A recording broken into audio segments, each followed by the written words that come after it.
So let's venture back into the realm of Full Moon, with a sequel pulsating with unique power and allure.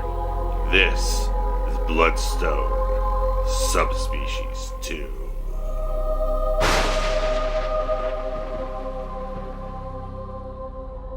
When the ravenous vampire Haiduc is resurrected and destroys his half-brother Stefan as he sleeps, the fledgling Michelle absconds with the mystical Bloodstone into the heart of Bucharest.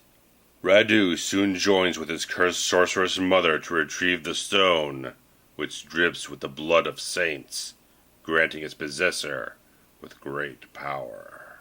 Meanwhile, Becky Morgan comes to Bucharest to help her sister after receiving a terrified phone call, only to be met by Inspector Marin and U.S. Embassy Representative Mel, who both inform her that her sister disappeared in the shadows of the remaining city after believing to have been found dead. Now struggling with the desires of vampirism, Michelle attempts to fight her newfound nature while being hunted by the ghoulish Haiduc. Even if she can escape his grasp, the dawn will allow no sanctuary for her soul. So being released 2 years after the original Subspecies on May 26, 1993, Bloodstone Subspecies 2 was hitting video store shelves thanks to Full Moon Entertainment, which is a company that really does love its franchises and knows its fans love the franchises that it does have, so they didn't want to go ahead and just make one sequel to Subspecies. They decided to make two sequels filmed simultaneously over a 70-day shoot in Romania, with Ted Nicolaou, the director and co-writer of the first film, taking on full writing and full directing credits for both films. And it's a very kind of interesting thing to kind of look at these sequels and see that whether or not they actually had more money to work with because of the success of the first film or not, does seem like they did have some either extra money or better talent or more developed talent behind the scenes of the film to really kind of make it look better than the first film in a lot of different cases. A lot of the artistic qualities, a lot of the technical qualities of the film really do kind of seem like there is a bit of a more of an amped up type of feel, a little bit more cinematic qualities, better stuff going on, and a lot of different elements that makes up a film overall. And it's really nice that, again, shooting in Romania, getting the tax breaks and getting more for your dollar overseas and everything at the time, using all those authentic Romanian architecture and everything, all these real locations, adds to the production value of the film, and I think they utilize it even greater in this film because they're shooting right in Bucharest with a lot of great architecture that show off all over the place, the wonderful theater that they film in, and inside and out of all these different locations. They just use everything that they just point their eyes towards and just talk to the residents and just get everyone's cooperation for just as much time as they needed to just shoot here and there and everywhere. And just like, again, it adds the flavor, adds to the personality of the film, instead of trying to shoot it in America or maybe shoot it in Canada or whatnot, trying to find something that kind of approximates that feel or trying to build something on a backlot. There's nothing like shooting in the real freaking thing and getting that real sense of history with those locations to give the overall authentic feel of it. And talking again about the technical qualities of this film is that, again, you get an improvement with the effects in this film, the physical effects, the visual effects, especially right from the beginning. You get another little piece of work with the little subspecies creatures that kind of help out Haiduc and everything, help him resurrect and put his head back on his body and everything. And it's like, you can see right from the beginning of the film that it just looks so much better than what you had in the first film, which the better composites, the more smoother stop motion animation just creates a much better quality than the first film could achieve with whatever technology it had or money it had or resources it had. It was able to really kind of show a little bit more quality on the screen right from the beginning of the film, and even then the makeup effects used in that sequence that show all the veins and all the gore and all the innards of Haiduc ripped apart from his neck. It just looks very high end, especially with this remastered version of the film, seeing how they just really kind of maintained a very high quality with those types of effects in the film. It just really kind of comes along. And just like, it's very impressive seeing this from something that is a low budget film from the early 90s, where it could possibly be something that you could attribute back to something like The Howling a decade earlier, or John Carpenter's The Thing. It just shows the quality that the new makeup effects artists in Wayne Toth and Norman Cabrera could really achieve on this film with the few little sequences that they had to work with and the resources that they had over there in Romania, where a lot of cases they didn't have any trailers or whatnot to just do the regular makeup effects in a nice, comfortable environment. Sometimes they just had to do it with someone sitting in a car or sitting in a cavern or something like that, or knocking on someone's residence's door and just using their home for like half an hour to apply makeup. It was very kind of run and gun in a certain way, a little bit guerrilla there in a certain way, so it was like not the perfect environment to really achieve some of these effects, but certainly when they were more on sound stages or interiors or whatnot, probably had a bit of an easier time making that happen. But Norman Cabrera and Wayne Toth did some really solid work with the effects in this film, especially kind of tweaking Radu's image in this film a little bit. They put a little bit more texture, a little more detail, a little bit of a difference in the coloring of his skin and everything, but I think it really works for a lot of the qualities of how they light and shoot the character of Radu in this film with a lot of stark shadows. The makeup comes off so well because it is so well shot and just adds so much more to how they tweaked his image with the new prosthetics they kind of put together. Because before, I think in the first film, previous makeup effects artists took a lot more time to put the long, elongated fingers on Radu and everything. This time they created a whole like kind of glove that would be a lot more easier to kind of slip on and off and just make minor adjustments as they go along. So it'd be a bit more of a smooth process to put things together. And apparently Anderson was a little bit, on the first film, a little bit uncomfortable with the whole process and didn't get along too well with the makeup effects people, but apparently on the sequels and everything, he was a much more of a delight to work with, much more easier type of guy. Maybe it was up to the factor of just being more friends with the filmmakers or just having better effects artists that really kind of just endeared him more to himself. But regardless of that, he did much more better job with that, and the effects artists did a really good job putting together all the little extra touches in this whole thing. They're both subtle and a bit more elaborate in certain cases, like in that opening sequence. You can see severed heads that are just slightly moving their jaws or whatnot. So it's like there's a few little things here and there, even when Stefan's body gets kind of disintegrated and everything. It's a really good effects work here and there. It's like a little bit surprising that a lot of full moon stuff really wasn't that quite of elaborate at times. It was a little bit more subtle, a little bit more rough around the edges.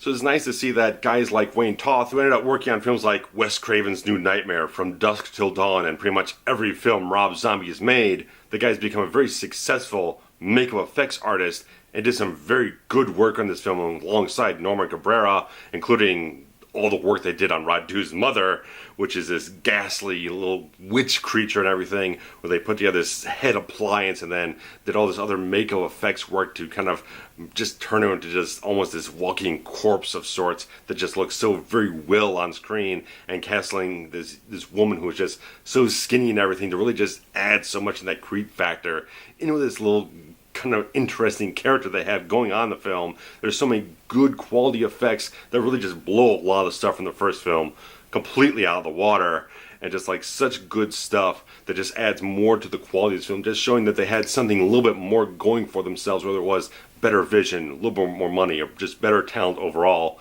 Really is a very good looking film in terms of its makeup effects and its cinematography, which was fantastically done by the same cinematographer as the first film, Vlad Pinescu, who just really just ups his game with this film. Even on the commentary for the film, Ted Nicolaou just says they felt like the cinematography just got better and better with every film that they did together. Just like this guy just grows and develops and just adds more punch to this film.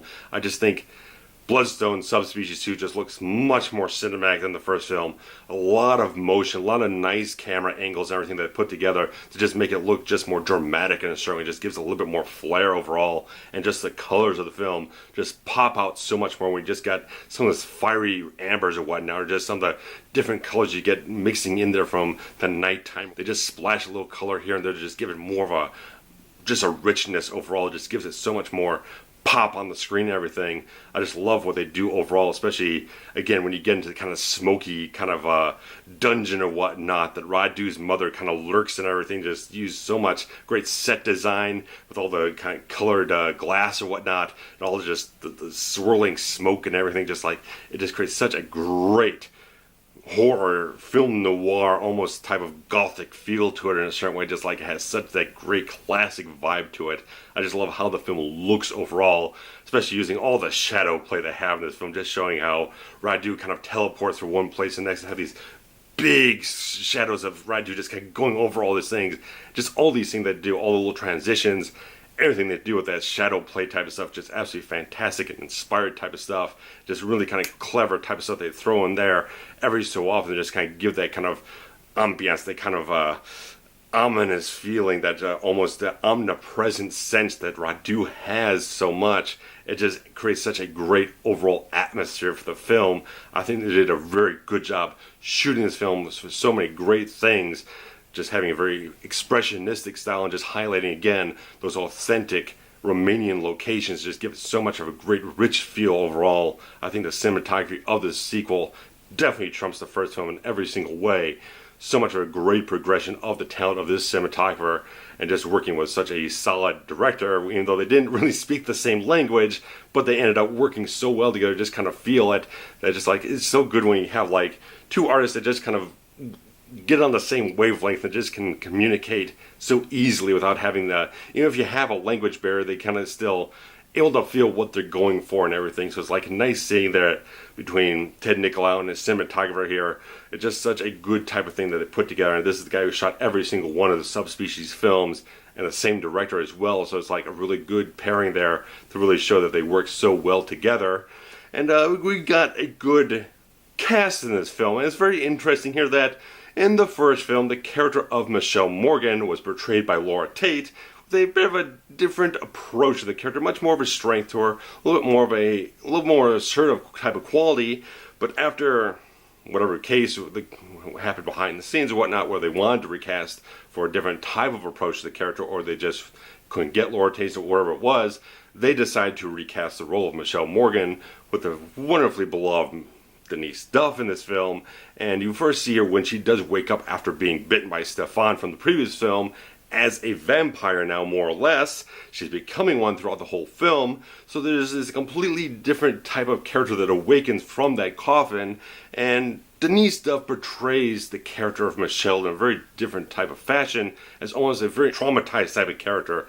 Absolutely, and much more vulnerable as well. You just see a great sympathetic core to this character. You've seen that type of progression from someone who was very strong in the first film and kind of become much more traumatized, a little bit more just kind of scared or whatnot, terrified of what she's becoming, have this conflict of compulsion and revulsion with what she's becoming in this film, that you see it throughout the whole thing, where she's being compelled, she's being pushed towards her desires from this vampiric power that's starting to pulsate through her to drink blood and stalk the night and everything. But she also has a terrible pull against that she doesn't want to go into it, but it's like this great sort of push and pull throughout the whole film about where she's going to go for that or she's going to pull back from it.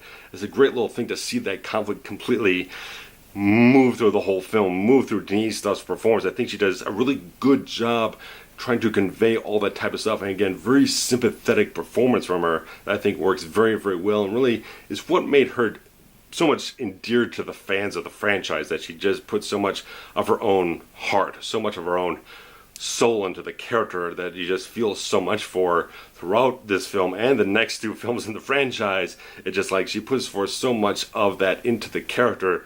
And of course you have the return of Anders Hove as my favorite vampire, Radu. And it's kind of interesting with this film. With the first film, it was a bit more of a fairly balanced story. It was like you had Radu's story going on, and then you had all the human characters such as Michelle. Their stories kind of going a little bit more balanced. This one's a little bit more heavily focused on Michelle, a little less on Radu in a certain way, because basically his whole thing in the film is just recovering the Bloodstone and then eventually trying to pull his fledgling Michelle back into his sway and everything. But Anders Hove still does a fantastic job in this film as this character who is just even more ghastly than he was in the first film, because they just have added so much of this extra gore on his chin and everything. Just looks much more ghoulish in a certain way, just like a great visage, but also a fantastic performance right from the beginning of the film. He's just much more intense in a certain way. He's much more snarling. He's just so much more into it than he was in the first film. Even though he was so fantastically into it, this is even more so. He's just getting deeper into the character, coming back to it.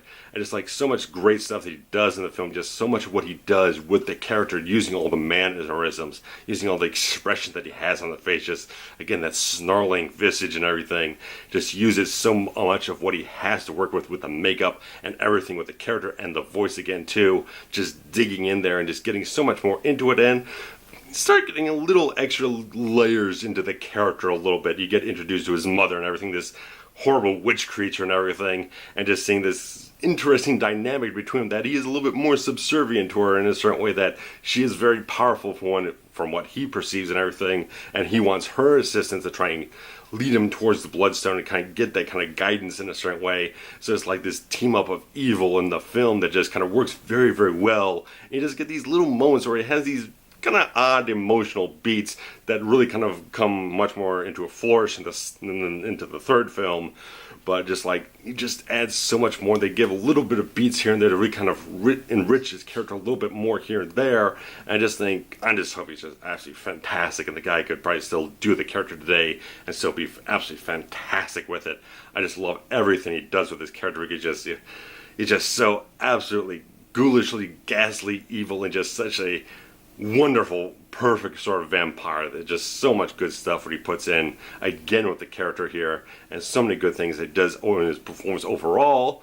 But we get some other nice new cast members in this film, such as Melanie Shatner, who is indeed the daughter of William Shatner, portraying Becky Morgan, the sister of Michelle in this film. I think she does a good job in this film. I think these are good, solid actors who embody their characters with naturalistic tendencies and qualities and emotions that really kind of connect to a genre audience in a certain way, because I think Melanie Shatner does a good job portraying this character who does show emotion, a lot of care and concern, and a lot of pain for her sister and everything. She just so desperately wants to help her, but she has no idea what the hell is really going on in this film, and it kind of contributes a little bit to some of the slow parts of the film, where you got new characters being introduced in the film that are not up on what's been going on, so they kind of have to catch up with the plot of the film a little bit. They have to have another character kind of walk them through the lore of everything and the mythology and get them up to speed and kind of revisit some of the locations from the first film, such as Castle Vladislav.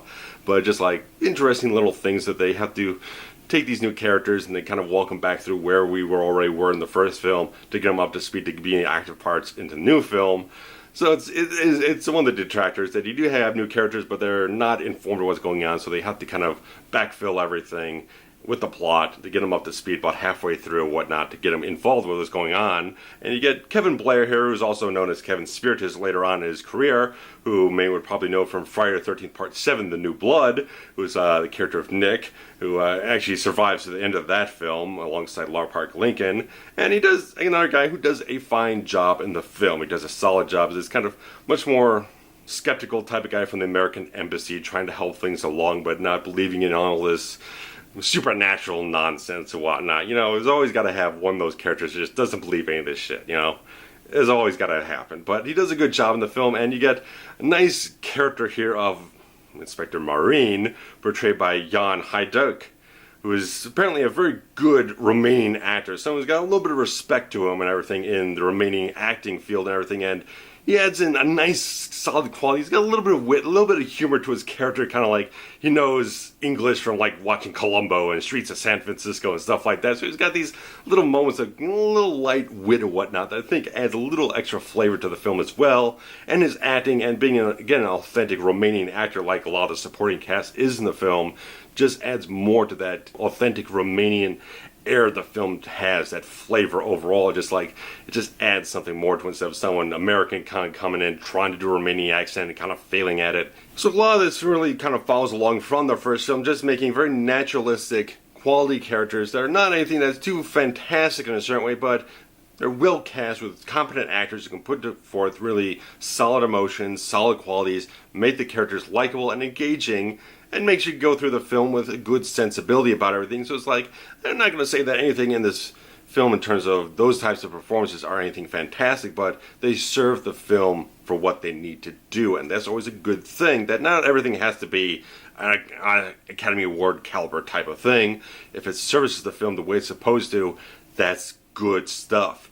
And talking about a little other things in this film, again, you got a nice score in this film, and it's like, I think this one even again trumps what they did in the first film. I think it just adds a little bit more to a sort of ominous, pulsating mood this film has, a little bit more heavier tone in a certain way.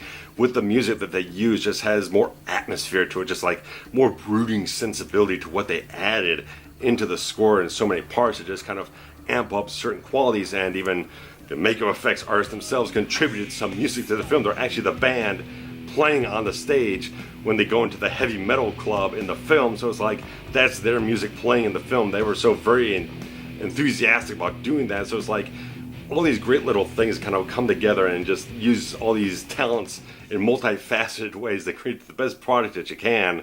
And I think Bloodstone Subspecies 2 is the best film in this franchise because first off, because this was shot as two simultaneous sequels, kind of having a two-part story here, there is a bit of a sense that you're getting kind of half of the story here.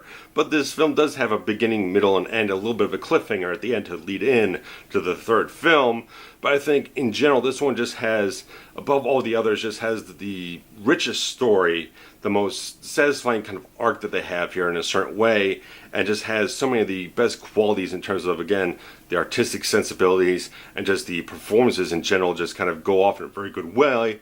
And just like, it's always kind of good having it always seems like if you're having that kind of two-part story, it always seems like the build-up is better than the payoff sometimes. Like the first one is all this kind of build-up to kind of develop the characters and get things going, kind of build up to a certain sort of high point to really kind of go off in the next film, which sometimes doesn't always kind of get it there because it's a little bit more slower. There's not always as much action. There's not as much interesting things going on in the plot. It's a little bit slower pace type of stuff. The first film was really kind of building things up, even though this film has less bloodletting. It's not as much type of gore. I mean, there's plenty of gore at the beginning of the film in some places, but there's not as many people getting killed and being drained of blood or whatnot. There's very strategic use of that, so they're not just going off and killing a dozen people just because they can. They're making all the effects and everything, all these different qualities of the film serve what they want to do with the characters and the story in the film. So it's like the one person does gets killed for a purpose in the plot and a purpose of the characters and everything to really drive that thing forward. So it's not like you just have Haiduc going off for 5 minutes and just killing a bunch of people just to fill a quotient of gore or bloodletting in the film. So this is kind of a good thing. So it's like not as much of that in this film, but they didn't go out of their way to add something in that didn't belong there. So it's like a nice scene where they kept things on track, knew what kind of story they wanted to tell, and they told it very well, even though, again, it opens its door for the third film to be released the following year. So it's like interesting little things here and there. So it's like it's not a complete story overall because you still had that thing going on there, but you have a nice setup. The film just does kind of hit the ground running in a certain way. You still have that chase sequence at the beginning and all the bloodletting. Then you kind of go through the character and story developments and everything. You get to the final act and everything where you get a lot of kind of just Michelle just going to town on Haiduc, stabbing the shit out of him, and then all this other stuff just kind of building, and then you get to this point where they're going to escape, but she can't escape because the dawn's rising, so she can't leave, and then she gets taken by Mummy and everything. So it's like this nice little progression and everything. I think it's a very good, solid through line the film has to make it the best film in the franchise.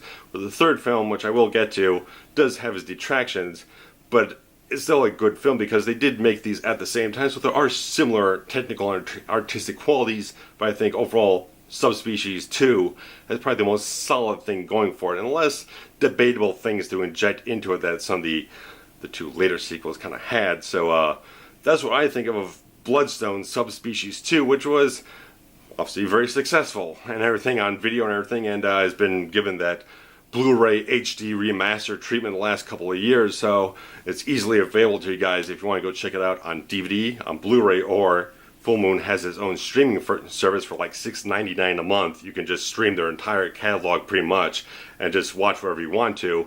But you can go check that out with the links in the description below if you want to hit them up. So definitely say if you've seen the first Subspecies and didn't really do too much for you, give Bloodstone a chance, because it's got more story to it, got more character, a little bit more focus on just developing what it has on hand instead of being a little bit more generic of a story that the first film was. This one has more to work with and a little bit more progression towards it.